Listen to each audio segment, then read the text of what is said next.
Hello everyone, and welcome to episode 13 of the Notecard Review.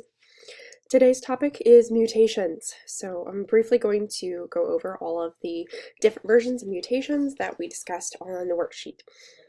So what we have at the top here is what has previously been done as a reflection of the DNA as though it were replicated here onto the second strand, and then undergone transcription here to the RNA strand here in blue, and then translated into the sequence of amino acids here, this polypeptide chain in red.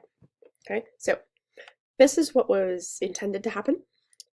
If we look to see what a substitution accomplishes, so this is where one nucleotide is mismatched and a different one is put into its place. If we take this guanine and substitute it in for this cytosine here in the middle of the strand, you can see we're potentially disrupting this sequence of amino acids by changing threonine to, oh look, it's still threonine. So it's entirely possible for a mutation here at the end of the codon to cause no change at all. This threonine remains threonine, which is referred to as a silent mutation. So this is an example of a very real point mutation where a single nucleotide is changed that has no functional impact on the protein. A second option would be a substitution, again a point mutation, for bringing in this uracil in place of guanine. So this is potentially a more severe mutation because it's at the beginning of a codon. Remember, codons are determined by the start codon here in sequences of 3. So AUG in the mRNA strand is going to always be translated into methionine, which is going to be that first amino acid in the chain, and it's often removed as part of post-translational modifications.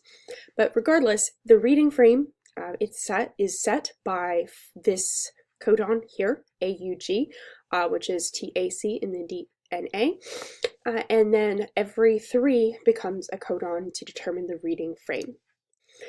With this substitution here, the uracil does change the amino acid generated. It goes from valine to leucine, which is considered a missense, so a mistake in the amino acid generated. Another option would be a deletion. Again, this is a point mutation, so if we delete the guanine completely, that then changes what should have been valine to a stop codon, because you end up with UGA as a stop codon here, because it shifts the reading frame. So this is an example of one of the more severe types of mutations, because it stops the creation of the polypeptide chain long before it was supposed to end. Okay, so this is known as a nonsense mutation when it generates a stop codon instead of a codon that is supposed to be translated into an amino acid. Another point mutation would be an insertion. Okay, so if we bring in an adenine here in the middle of the strand, and it's simply added in between this cytosine and guanine here, this point mutation not only changes the alanine here, because we then end up with AGC instead of GCC, that's shifted to serine, but it then changes everything after that as well. So instead of reading AAU here as a codon, CAA ends up being read instead.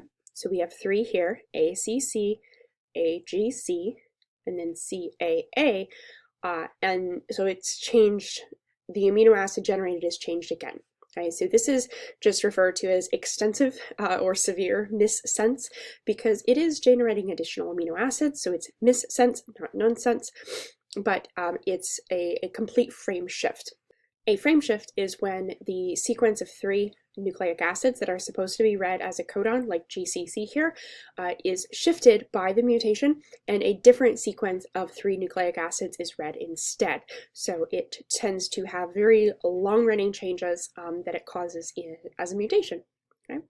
So hopefully that gives you a nice refresher or overview of how these different types of mutations work, and those are all examples of point mutations, just different types. So substitution, insertion, and deletion, and several various options for consequences.